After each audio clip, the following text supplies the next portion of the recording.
शहीद झाले किंवा ज्यांनी आपले प्राण गमावले त्या कुटुंबियांना नोकऱ्या वगैरे असं सगळ्या बऱ्याचशा मागण्या त्यांच्या मान्य झालेल्या आहेत. काय पहिली प्रतिक्रिया मनोज जरांगेंचं उपोषण आता काल संपलं? एक लक्षात घ्या, मुंबईमध्ये मनोज जरांगे यांच्या नेतृत्वाखाली मोठ्या प्रमाणात मराठी बांधव आले. त्यांच्या मागण्या होत्या आरक्षणासंदर्भात.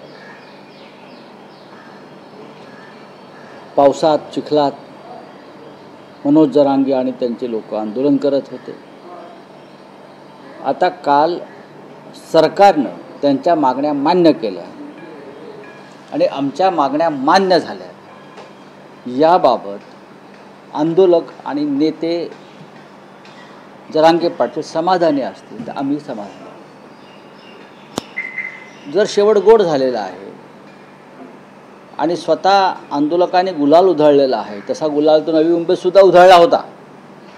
आता नवी मुंबईतला उधळलेला गुलाल आणि मुंबईत उधळलेला गुलाल याच्यामध्ये काय तफावत आहे तेवढं मला एकदा अभ्यासात म्हणून पाहावं लागेल, पण आम्ही त्यात पडणार नाही. स्वतः मनोज जरांगे पाटील यांनी देवेंद्र फडणवीस यांचे आभार मानलेले आहेत. ही अत्यंत चांगली गोष्ट आहे.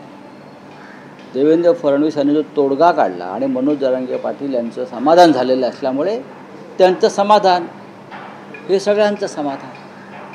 उपोषणाला ते बसले होते 5 दिवस 6 दिवस, त्याच्यामुळे त्यांच्या यातना त्यांचा क्लेश सरकारनं संपवला असेल तर आम्ही सरकारचं सुद्धा अभिनंदन करतो. ओबीसी समाजाच्या आरक्षणाला धक्का न लावता